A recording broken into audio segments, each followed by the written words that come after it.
Okay, something very serious is happening at Old Trafford, and for the first time in years it doesn't feel like a lucky run or an emotional bounce. The most important thing is that I learn a lot, and sometimes you think when we are too young and you came with just winning and you face a different results, different way of people seeing your job, what you are doing.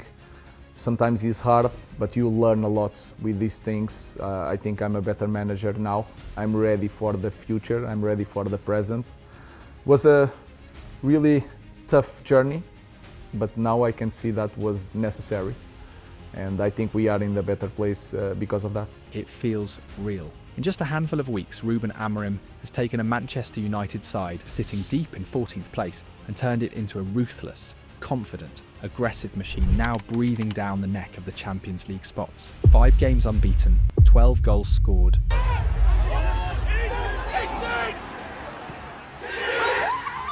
A goalkeeper who finally brings calm. Must have just take a step across and prevent Danny Welbeck from... A defence that actually looks reliable. Awkward but effective from De Ligt. And an attack exploding with pace and power. These are not coincidences. These are signs of a team being rebuilt properly. Because ever since Sena Lamans took the #1 shirt, United simply stopped losing. Oh! The shift is obvious. The backline looks organised, compact and mentally sharper. Matheus De Ligt has stepped up as a defensive general, performing at such a high level that he now leads the entire Premier League in successful tackles. And in midfield, Casemiro and Bruno Fernandes have formed a balanced, clever, hard-working partnership that feeds the chaos in front of them. This duo is working so well that Fernandes is the player with the most chances created in the Premier League with 29 up. Steps heaven. And Mbeumo's in!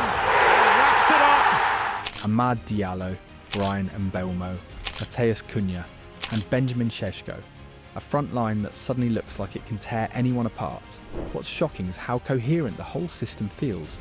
Amorim has finally built a structure that boosts the team's qualities. Quick transitions, organised pressing, intelligent attacking patterns, while hiding their biggest flaws. And the result is a United side that doesn't just compete, it intimidates. But the clearest proof is in the numbers. In just 11 league matches this season, Manchester United have already spent over 496 minutes in winning positions. That's 45% of all their time on the pitch. To put that into perspective, last season under Amorim, they played 27 matches and only spent 355 minutes in front. In other words, United have led more minutes in 11 games than they did in 27. That is not luck. That is evolution. It's been a good few weeks for Man United. You won 3 in a row and then drew a couple of games. Then you Manager of the month, player of the month, mate. Man of the month, player of the month. Brian Mbeumo, wasn't it? Yep. Player of the month. You did draw your last 2 league games, but unbeaten in 5. And here's the punchline. Only Manchester City have spent more time leading Premier League games this season. Not even league leaders Arsenal have dominated matches for as long as this new look United. They may only have 5 wins, but the control, the aggression and the consistency are completely new. And it didn't happen by chance. Amorim changed the mentality of the dressing room. He cleared out players who no longer fit, demanded a higher standard from everyone who stayed, and created a culture where losing's not an option. Sometimes when you cannot win, we cannot lose. And I have that feeling today in the team that we are not going to lose this game. Where effort is the minimum, where discipline is non-negotiable. So yes, Ruben Amorim has made Manchester United scary again. And in this video we'll show you exactly how he did it, and why this is only the beginning. The very first area Amorim transformed, and the one that changed everything, was the attack. And yes, spending £200 million on a new front line helps, but money alone doesn't explain the shift. What truly matters is how these signings fit his system. Brian Mbeumo has become the face of this new attacking identity, already scoring more goals on his own in 11 games with 5 than Rasmus Højlund or Joshua Zirkzee managed last season, with 4 and 3 respectively. His arrival injected intelligence, end product, and an elite understanding of space that United were crying out for. Matheus Cunha, meanwhile, has had a different kind of impact.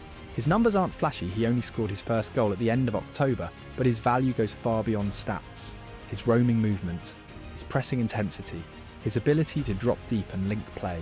All of it has energised United's transitions and made the entire front line more unpredictable. He's become the catalyst for United's improved attacking rhythm.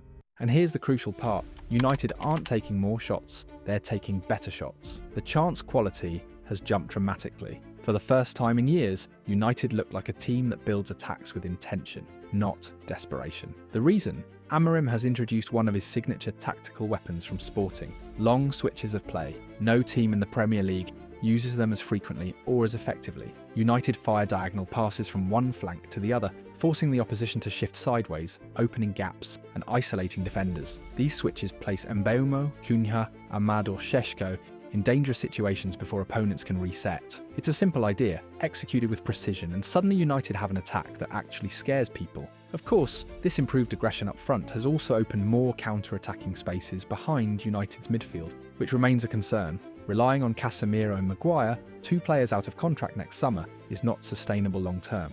But after a year of criticism and doubt, Amorim has finally produced football that is enjoyable, fluid and promising. Now let's look closely at why Mbeumo and Cunha are having such an immediate, measurable impact on the pitch. Before anything else, we need to talk about Bryan Mbeumo, because out of the 19 Premier League goals Manchester United have scored this season, he has directly contributed to 6, and every single one of them has showcased a different layer of his frightening technical arsenal. His first Premier League goal in a United shirt came against Burnley, and it perfectly illustrated why he is the ideal forward for Amorim's 3-step attacking formula. Step 1, go long. Step 2, have a target man win the duel and release a runner. Step 3, flood the final third with more bodies than the opposition can track. In that sequence, Zirkzee rose first, nodded the ball intelligently into Dalot's path, and the Portuguese fullback bulldozed between 2 defenders until he reached the byline. Mbeumo, reading the entire action before it even unfolded, curved his run from the far post toward the penalty spot, stopping dead in a pocket of space. Dalot cut it back, and Mbeumo struck cleanly, and Old Trafford exploded. A perfect striker's movement. A perfect Amorim goal.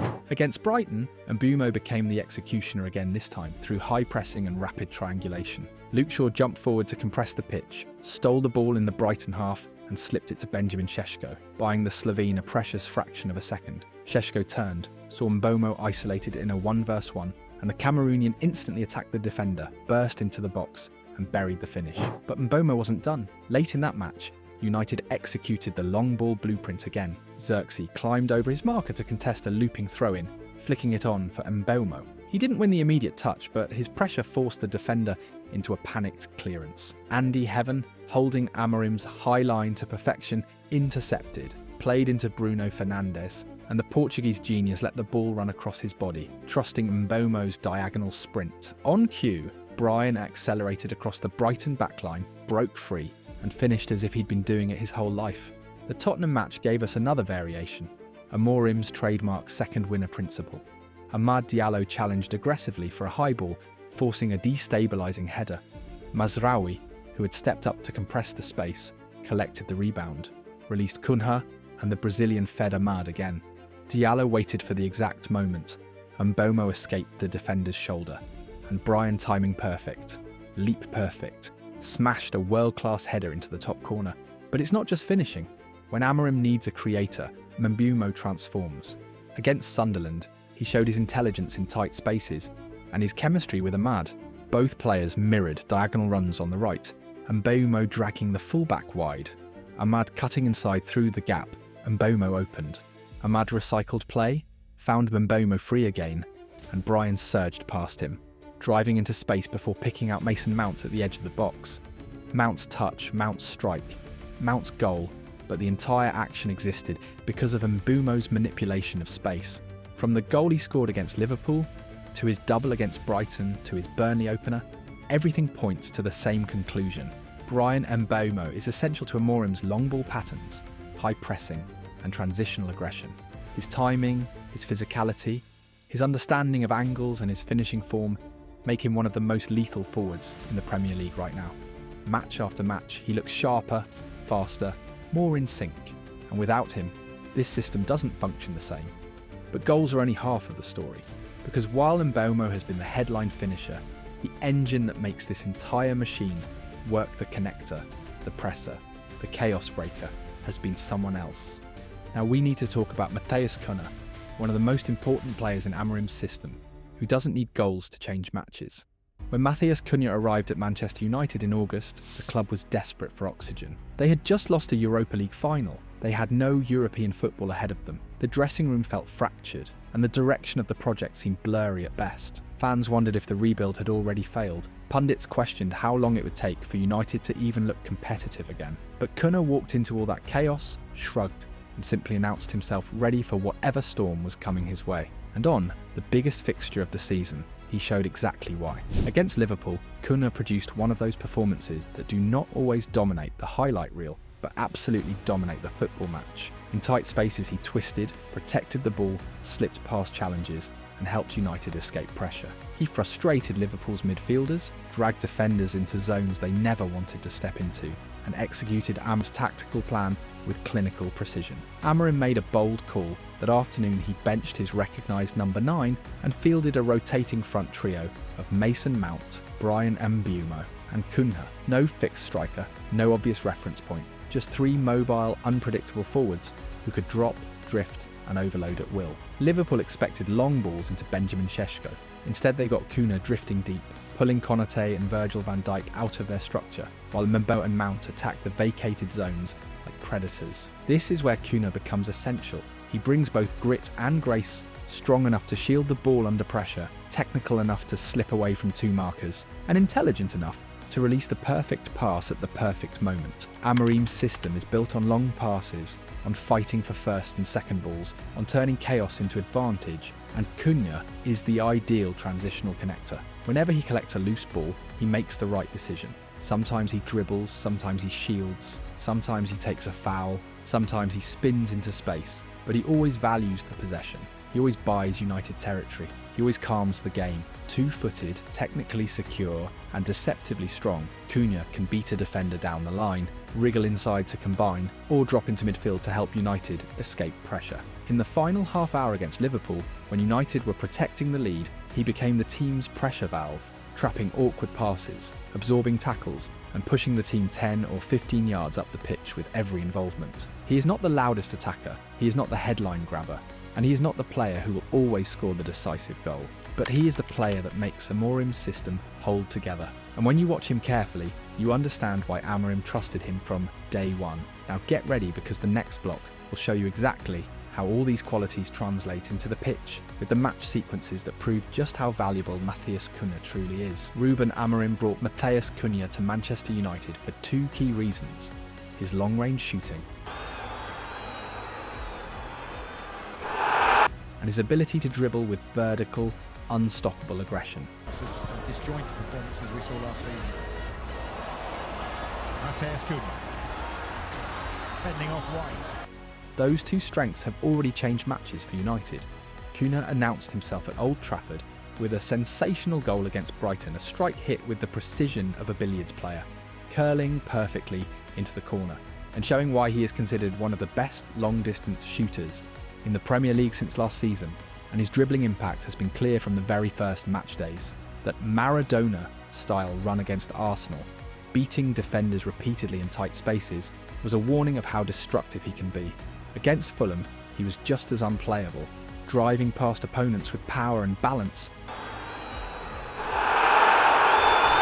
And beyond the technical brilliance, his work rate is outrageous. No one runs like Cunha. No one sacrifices meters like him. He appears inside the rival box and seconds later sprints back to defend crucial actions. That blend of long-range threat, dribbling explosiveness and relentless effort is exactly why Amorim sees Cunha as a fundamental piece of his system. Manchester United are not just playing better under Ruben Amorim, they are becoming a completely different beast. Every single tweak, every new signing, and every tactical shift is showing up brutally in the numbers. And nothing tells this story more clearly than the transformation of their attacking metrics. Last season, across 27 matches, United averaged 1.04 non-penalty goals per 90. And that number alone reflected a team that struggled to create danger, struggled to impose themselves, and struggled to break opponents down.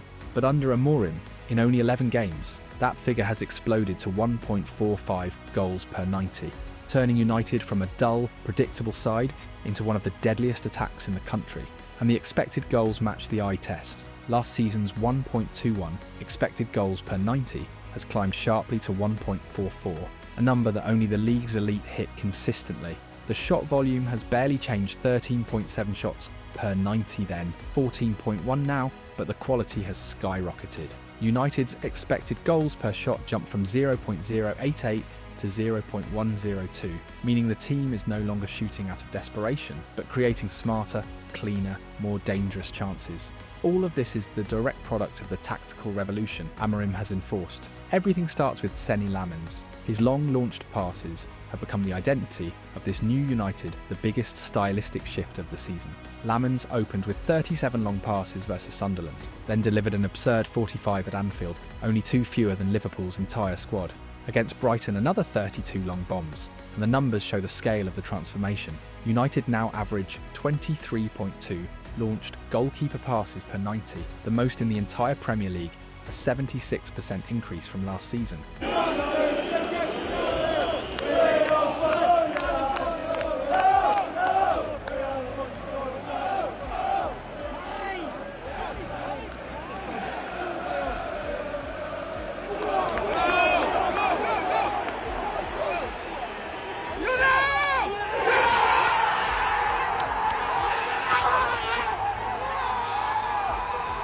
Even Bayindir had already started the pattern with 47% long distribution, but Lamens has taken it into overdrive. It was exactly this approach that allowed Sesko to flick the ball to Mbeumo versus Chelsea, leaving him alone against Robert Sanchez and forcing the keeper's red card. But the long passing's just the start. Lamens has also brought stability. The centre-backs feel safer. The defensive line steps higher. United's keepers are stopping dramatically. More crosses, over 50% more, because Lamens dominates the box, and fans at Old Trafford already love him for it. Towards the back post, headed away by Casemiro, hit goalwards by Palhinha. This structural change has created a ripple effect. United now play the 8th fastest attacks in the league after being the 5th slowest last season. Passes per possession have dropped, long balls have increased, and United are simply spending far less time hesitating at the back. One of the biggest improvements is the reduction of risky mistakes. It's the characteristic in his team, a 10 and an... Given away by Onana and straight to Salt, who centres it. Last season, United had more defensive third touches than any team in the league, and also one of the highest rates of losing possession near their own goal, with 5.4 losses per match.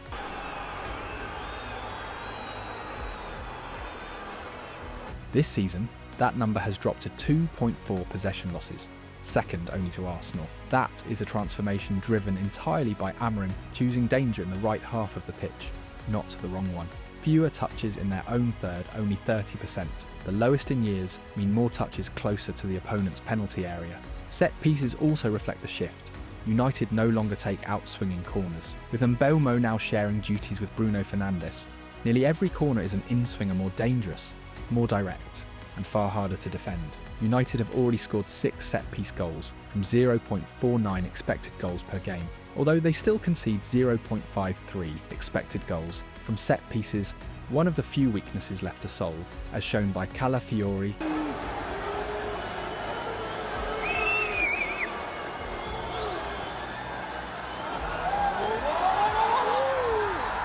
Chalobah, Costulas, Milner's cross, the head is there! Bright! Nicolo Savona,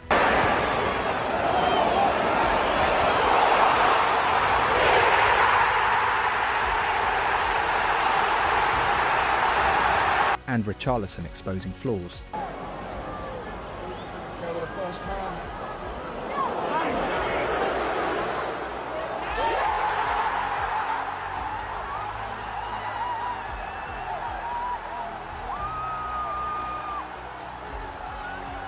And the change in personnel ties the whole system together. Amorim's long ball football feeds directly into the perfect profiles. Mbeumo, who attacks space like a missile. Cunha, who thrives between lines and turns chaotic balls into controlled sequences. Amad Diallo, who stretches the pitch wide and vertical. Sesko, who plays as the classic target man, winning duels that activate Cunha and Mbeumo. Bruno and Mount, who receive the ball much higher and can shoot, lob, or slip passes into dangerous channels. Despite Šeško's aerial presence, United are not crossing more, but they are crossing better.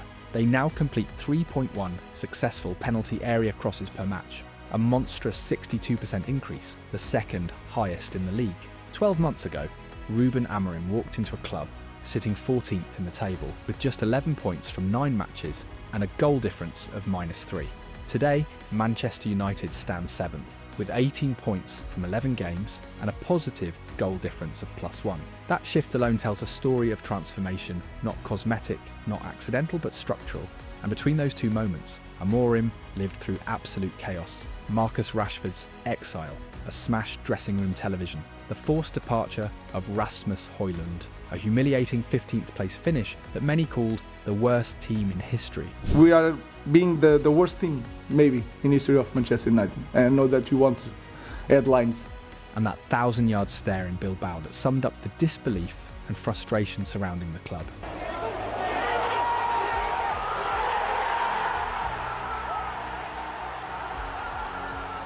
And now at last, he has a strong team physically, mentally, and tactically. A group with a collective identity, a winning culture, and a clear idea of what Manchester United football is supposed to look like. The chaos is gone, the excuses are gone, the softness is gone. What remains is a United side that fights, presses, believes and plays with intention. A United side that feels like Manchester United again, and that might be Amorim's greatest victory of all.